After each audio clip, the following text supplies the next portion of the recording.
What's up, South Baltimore? This is Kevin Lynch with the South Baltimore Now podcast. Here we have another episode as there's the primary elections coming up in Maryland on May 14th. There's a lot of positions up for election in Baltimore City. One of those is the councilperson in District 11. Today, we're going to have incumbent councilperson Eric Costello on the show. He's been in the office for almost 10 years and he's running for re-election. He has an opponent this year as well. So we're going to talk to Eric about where he's from and what it's like being a council person in South Baltimore and some of the other areas he covers, and just talk about some issues he's passionate about and some things he'd like to see moving forward. Obviously, if anybody's familiar with our website, we're not a super political website, and this is certainly not going to be a super hard-hitting interview by any means, but just a chance to talk to somebody in South Baltimore. I've known Eric for over 10 years, so I've known him a long time. So certainly Eric's somebody I'm very friendly with, and I'm excited to have him on the podcast. So Eric, let me just say welcome to the most tagged person in Facebook history. Eric, welcome to the show.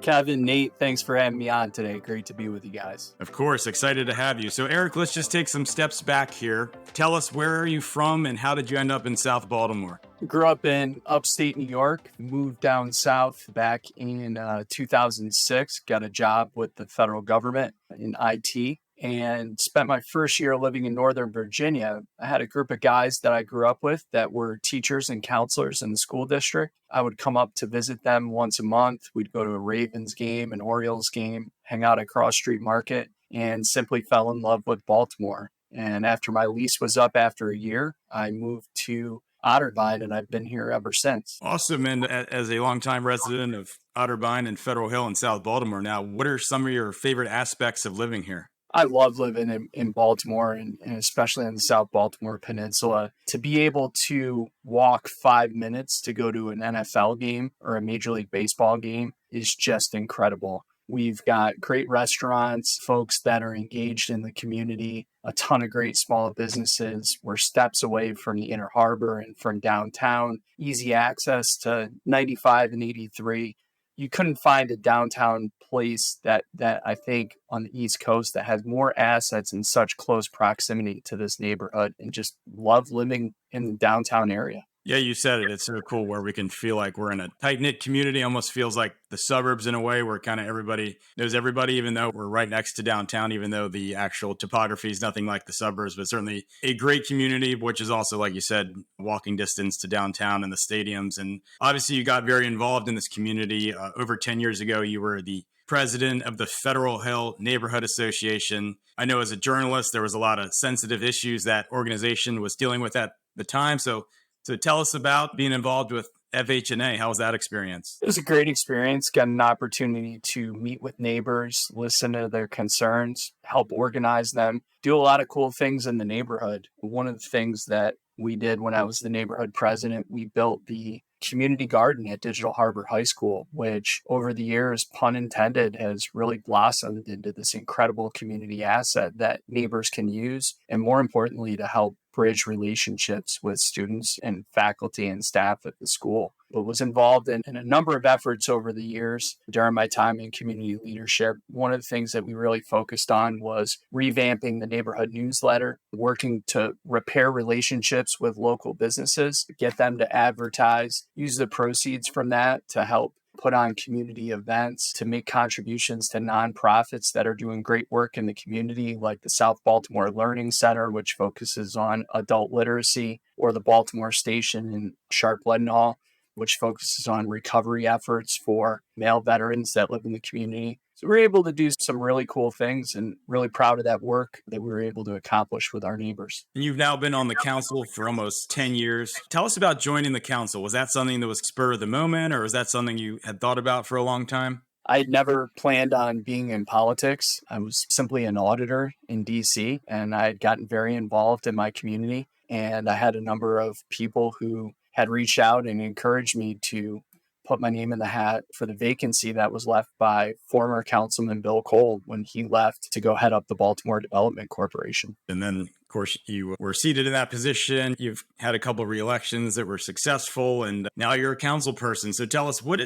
is day-to-day like being a member of the Baltimore City Council, especially in this District 11, and what are some of your favorite parts of the job? I love this job. It has been an honor of a lifetime to represent the 11th district. I'm incredibly passionate about public service. The job can be very consuming, but I take it very seriously. Any given day, it is hard to say the challenges that you're going to be faced with. It can be anything from the most mundane issues of there's a 2-inch hole in someone's sidewalk that BGE left, or a tree that needs to be trimmed that the city hasn't trimmed, all the way to some of the most serious issues of life or death with a homicide investigation, for example. So it's really anything under the sun. And the role of the city council member is really to be that first point of contact for residents and businesses when they're trying to get help from government. We get a ton of issues that are outside the purview of what we deal with on the city council. So we get a lot of state issues. Those could be unemployment insurance, for example. We built very strong relationships with our state legislators, Senate President Ferguson, delegates Clippinger, Lewis, and Edelson. Before that, delegates Hammond, Brooke Learman, Brian McHale, to work with them to be able to route those requests to help get action for people. We get a ton of federal issues, whether it's veterans benefits, Social Security, issues with the post office. I know you guys are no strangers to the concerns that have come up with the post office over on South Hanover Street. And we enjoy really strong relationships with our U.S. senators and our congressmen to be able to help get people action on those concerns when they bring them up. Every single hour of the day is a field trip. I have no idea what issue I'm going to be dealing with. It's 2:15 right now. At 3 o'clock, I'm going to be dealing with some crisis, but I look forward to the challenge and trying to be able to help folks. And I know from living here, there's a lot going on in District 11 that not only includes all the businesses and residents of South Baltimore, but it also covers downtown, parts of Mount Vernon and Upton. I can't imagine there's a district with more commerce going on.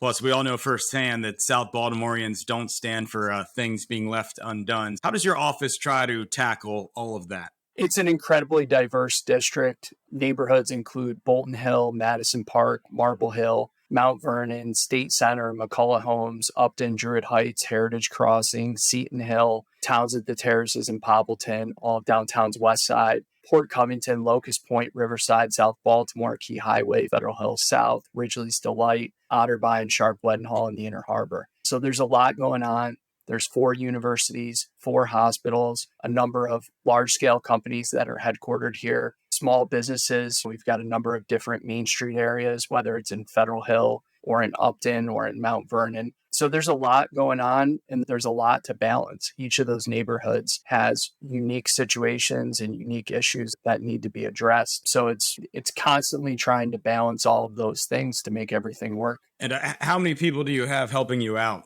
in District 11? We are a small but mighty crew. We've got 3 full-time staffers that work with me. I've been incredibly blessed to have amazing staff over the years. Most of them at one point or another have lived in the South Baltimore Peninsula area or downtown, and they do an incredible job helping the communities that we represent. And obviously you're running for reelection and you've told us how much you love the position, but have you ever thought about running for a different office or leaving politics altogether? Right now, I feel like the place that I can have the most meaningful impact is as the councilman in the 11th district. Genuinely love what I do. There's a number of accomplishments that we've had over the years, but there's still a lot of work remaining that I really want to see through. Work that's critically important to our communities, whether it's the renovations at Riverside Park, upcoming renovations that'll be coming to Solo Gibbs Park in Sharp Leadenhall, things that deal with city services like traffic calming along the Ford Avenue corridor, issues dealing with crime and public safety in our schools. So there's still a lot more work to be done, and I think a lot more that I'm in a position to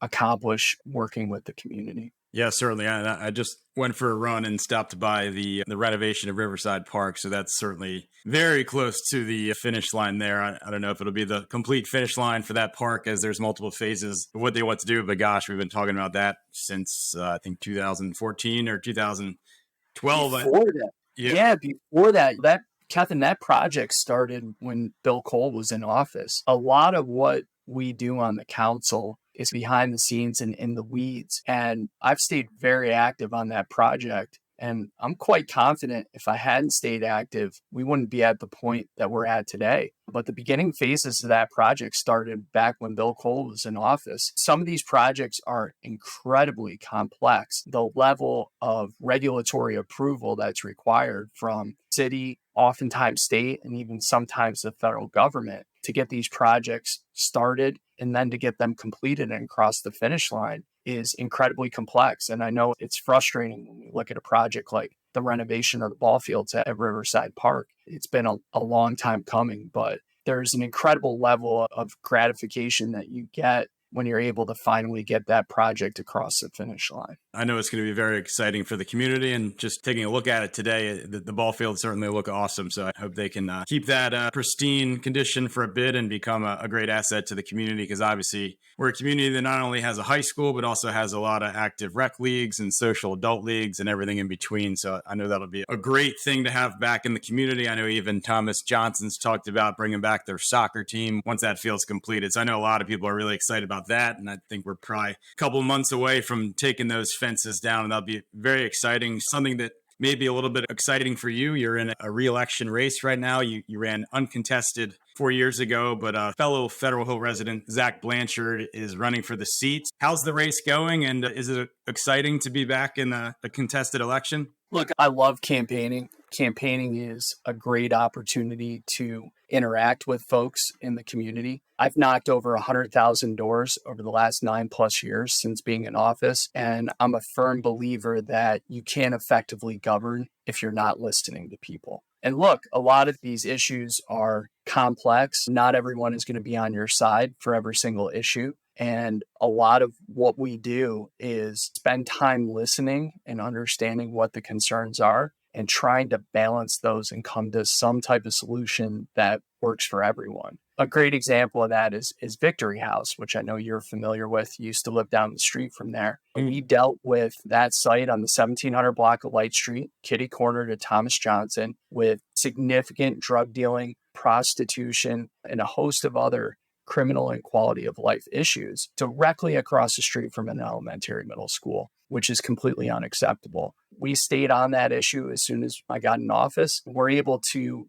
get that site shut down. I was able to work with housing and community development after doing a couple of tours of the inside of the building, which I won't repeat what we saw on your show, but it was pretty bad to say the least. We're able to get that site shut down, get that in the hands of a local developer and get apartments there and get that back on the tax rolls and make sure that it was something that was contributing to our community. But a lot of these issues folks have strong opinions on. And I think at the end of the day, we all want to see the neighborhood succeed. It's about how to get there. But I don't think we can get there if we're not effectively listening to people that we represent. So I spend a lot of my time talking with folks, listening to their concerns, and trying to figure out how we come up with solutions. Sure, Victory House, that's a blast from the past there. And luckily, sometimes when a bad issue is in the past, you can start to fade it out of your memory a little bit. So I'm very thankful the Victory House is no longer there. I lived within a couple of blocks of that house for many years, and now it's a nice performing asset to the community as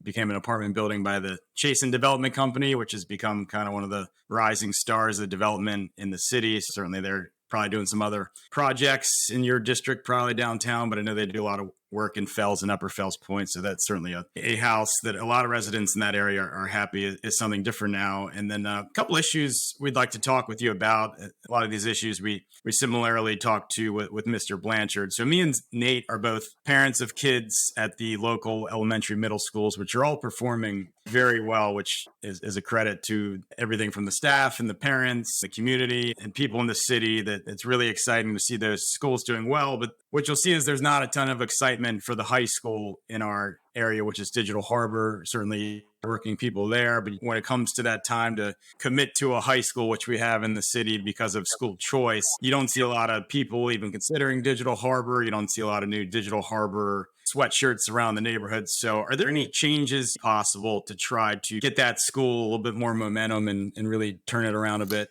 On the topic of Digital Harbor, that's a set of concerns that we hear frequently. First, let me start with a point of frustration that I have with the situation in general, and that's the city council's lack of influence on the direction of city schools. And that is something that's important to note is entirely outside of the control of the city council. What we're able to do is develop strong working relationships with leadership at North Avenue and with leadership at our schools and our PTO associations or our school family councils or our community school operators. And those relationships are critically important to helping move the needle. For example, this morning, I heard from Principal MJ or Mavis Jackson from Digital Harbor High School about Rec and Parks not having made improvements to the softball field at Latrobe Park for the Lady Rams. Yeah. So as soon as I got the call from her, I got on the phone with the director of Rec and Parks, explained the situation,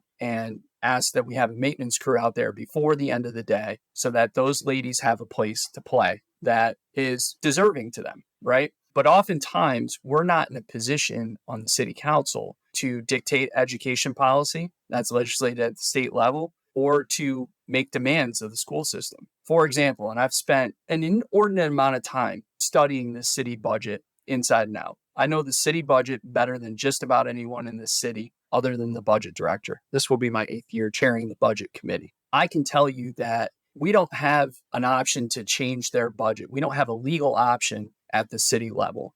What the city contributes to city schools is mandated by the state. There's no two ways around it. So we don't have the ability to confirm school commissioners like an appointment. When the mayor appoints, say, the police commissioner or a new fire chief, the city council has to vote on that person. We don't have that authority. And it's a point of great frustration because I think for too long, partners at both the state and the city level did that thing where they point their fingers in both directions like the scarecrow in Wizard of Oz. And what I think parents and community members are looking for is someone to take ownership of the success of the school system and of individual schools. There could be changes along the way for digital, but I want to be realistic about what power and authority the city council has and doesn't have. There are things that we can change. There are things that we can't change. And it's important to be upfront and honest about what it is that we have control over in this position. And have you heard any chatter about any thoughts of putting a magnet program at Digital Harbor or any kind of changes to the curriculum at all there that could lead to it turning around quicker rather than at a slower pace? It's something that has been discussed over the years. We haven't seen the movement from the school board to make that happen. And that's something that we need the school board to be engaged on, to take a hard look at. Gotcha. And it's great to know there's some work taking place on that softball field at Latrobe, because I know as somebody who tries to get in some work with local kids who play baseball, there's a limited amount of places we can play. And that field at Latrobe Park / FSK has been underwater a lot. So I'm very excited on the level to know that field is having some immediate work done, because if you got no home plate, you can't really play baseball or softball. No, our ladies at Digital Harbor deserve a world-class field to play on. This brings up something else that I'd like to talk about with respect to the football field at Digital Harbor High School. My opponent is an assistant football coach at Digital Harbor. I have a deep amount of respect for that role that he plays. I admire his desire to make improvements to that field at Digital Harbor High School on the campus, which they currently have, but they don't play their games there. Their home field is Banner Field. But I think it's important to note there's been a lot of discussion about efforts to improve that field and expand that field into a full regulation field where students could play home games on campus. And the history here is really important. That was something that was looked at 20 years ago. It is simply not safe for student athletes with the dimensions of that current field to have a full-size football field there. There would literally be no space in between the sidelines and the fence, which could lead to a serious injury. Any expansion of that field would require eliminating parking that is utilized by faculty and staff, which would push parking into the neighborhood. And also, that community garden that was established there maybe 12 years ago has been a great point of pride for the neighbors who were involved in building that. And all of the work that went into writing grants and all the hundreds and hundreds of hours of labor by neighbors in that garden, really a labor of love, and the relationships and the connections that were built with students at Digital Harbor. There's an entire horticulture program that has been developed there. It has built long-lasting and lifelong relationships between students and faculty and staff and members of the community. And the plan that has been proposed by my opponent would completely eliminate that garden and move it to another location. And I think it's important to really understand that history and really understand those relationships and understand the complexity of it before offering up proposals like that.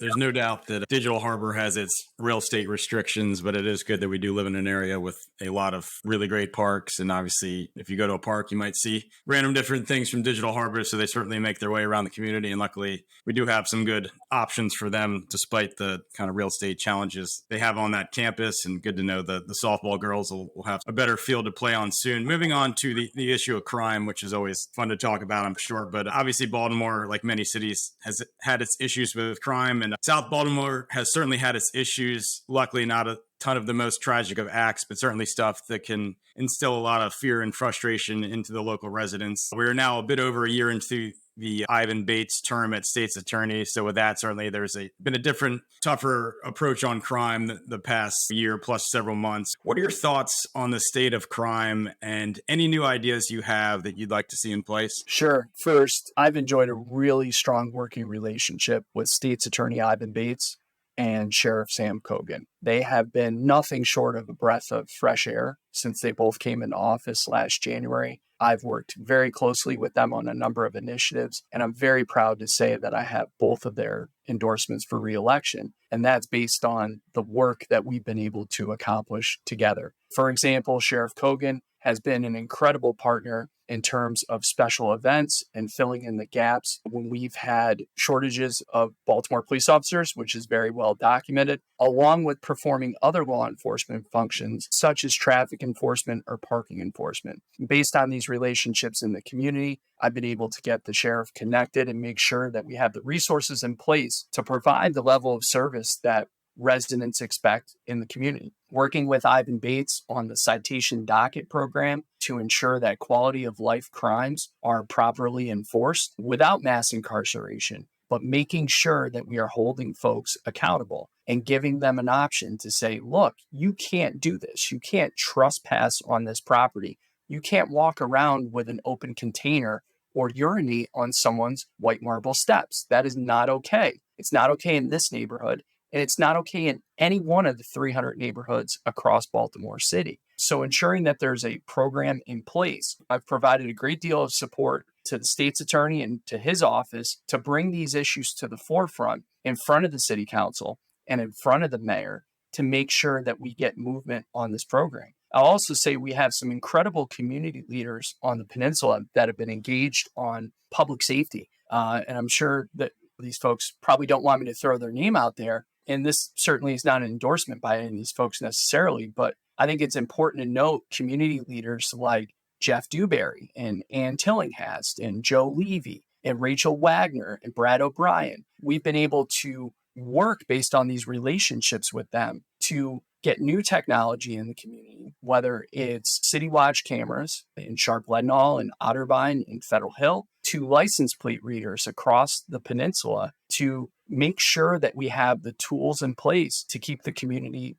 safe. We're going to continue to ramp up those efforts in conjunction with the community and continue to work with our partners who have been phenomenal partners at State's Attorney's Office and the Sheriff's Department to help continue to move the needle to make sure that the community is safe. Public safety is always going to be the number one priority. That's the most important function of government. And we have to have a neighborhood where people feel safe to live and work and play. That is the most paramount responsibility of government. And I'm fully committed to working with our partners to continue to see that through. A lot of great South Baltimoreans mentioned there. And of course, Sam Cogan and Ivan Bates are two South Baltimoreans as well. So good to know. They both live in the neighborhood. And I think they have a deep appreciation for the complexity of and the issues themselves. One of the things that really gives South Baltimore its character is the small businesses. Obviously, we have our main streets and our shopping centers. We have large companies as well that provide some of the shoes and shirts and sugar and spices that you see in some of those small businesses as well. So what would you say is the current business environment here? And are there any things you'd like to see change to make sure that our existing businesses can flourish and that new businesses want to come to South Baltimore as well? Yeah, it's a great question. We have some incredible small businesses all across the peninsula and throughout the entire city, frankly. One of the things that I've been very focused on is supporting our Main Streets program. So they went nearly a year without payments or disbursements from the city. As budget chair, I was able to make sure they got their money, make sure they got their money for the following year, and then get them an additional shot in the arm to help promote the businesses within the Main Street district. Work very closely with the Baltimore Development Corporation, programs like facade improvement grants to make sure that small businesses have the resources that they need to be successful. Running a small business is one of the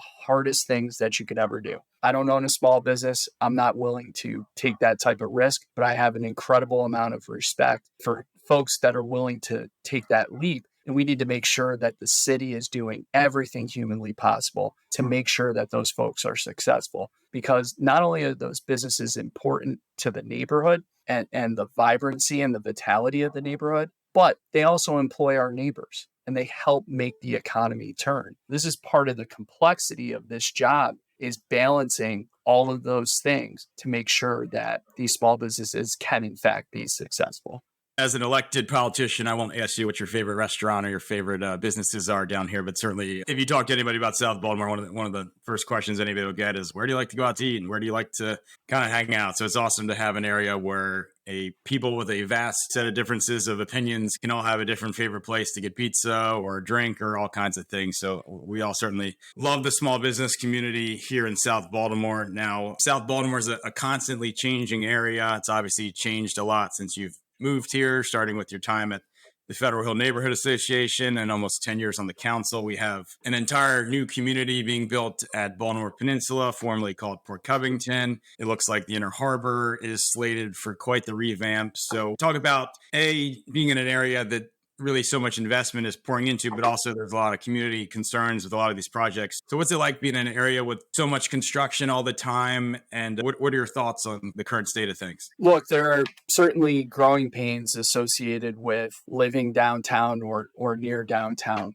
One of the things that is important to keep at the forefront is the need to grow the city. Downtowns cannot be successful if they don't have a core population. And we've lost a significant amount of population across the city to the tune of 56,000 people over the last decade. And we need to rebuild that population in order to be successful. And we've had an inordinate amount of growth in the 11th district. We have led the entire city, even the 1st district in Southeast, in terms of that growth. And I recognize that there is a balance to be had. There is certainly concerns when new development happens, and that is understandable, and I can fully appreciate that. And I understand those concerns, like when we talk about parking or we talk about increased traffic and noise. Those are legitimate quality of life concerns that need to be taken into consideration. But it's also important to note that we need a density of people here in order to be successful.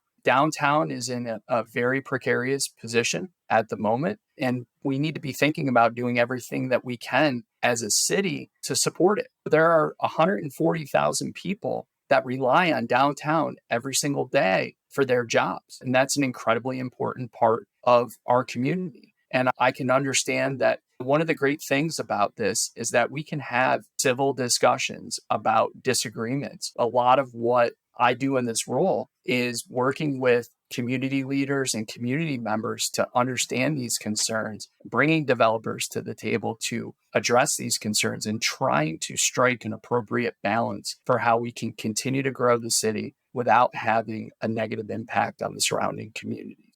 So the primary election is on May 14th, but obviously the world has changed a lot in the last few years. So there's many different ways to vote and have your vote count. So Eric, tell people, how can they vote this year? 8 years ago, it was a lot easier to explain how you can vote. And you're right, Kevin, a lot has changed. So Election Day is on May 14th. Early voting is going to be May 2nd through May 9th. So that's 8 consecutive days from a Thursday through a Thursday. I believe 7 a.m. through 8 p.m. Those are the same hours for Election Day. If you've requested an absentee ballot, you can request that online or by mail or through the Board of Elections. Those started getting mailed out this past week. Those ballots come in two forms. You can get one mailed to your home. You can also get an electronic ballot that you can fill out. You can print it out and fill it out. You can mail that back to the Board of Elections. Alternatively, you can drop that off at certified vote drop-off boxes when those start getting placed in the near future. So there's a variety of ways to vote. I would just encourage everyone to please make sure that your voice is heard. Everyone gets one vote. Please make sure you vote and get read up on these issues and on the candidates. 4 years ago, the race for mayor took a week to be decided. Do you see things happening any quicker this year? Obviously, there was a lot of mail-in ballots because of COVID 4 years ago. Do you think the results will come in any quicker this year? We've seen a large amount of mail-in ballots requested. The way it works is the polls close at 8 p.m. on Election Day. Each of the individual polling locations, for example, if you live in Locust Point, you vote at Francis Scott Key Elementary and Middle School. Those polling locations will close at 8. Shortly after, they will have numbers from those locations, and those will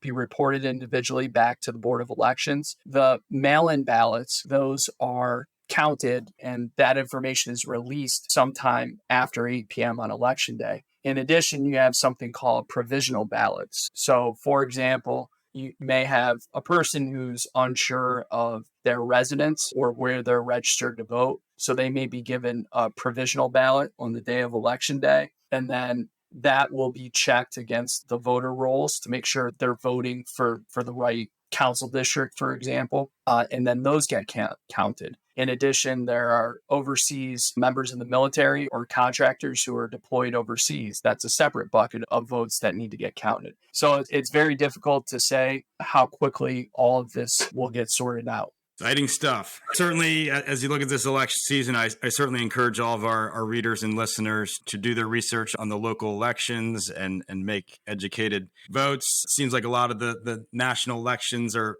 pretty much settled when it comes to these primary elections. So certainly we encourage all of our readers and all of our listeners to take the time and really go local this election and really look at those local issues and get out there and vote. Kev, one thing I'd say on the primaries at the national level, we do have a contested U.S. Senate race. The two leading candidates for that are David Trone, who's a congressman from the 6th District, incumbent, and Angela Brooks, who is the incumbent Prince George's County executive. So would definitely encourage folks to do research on that race. I believe that race is going to be pretty close.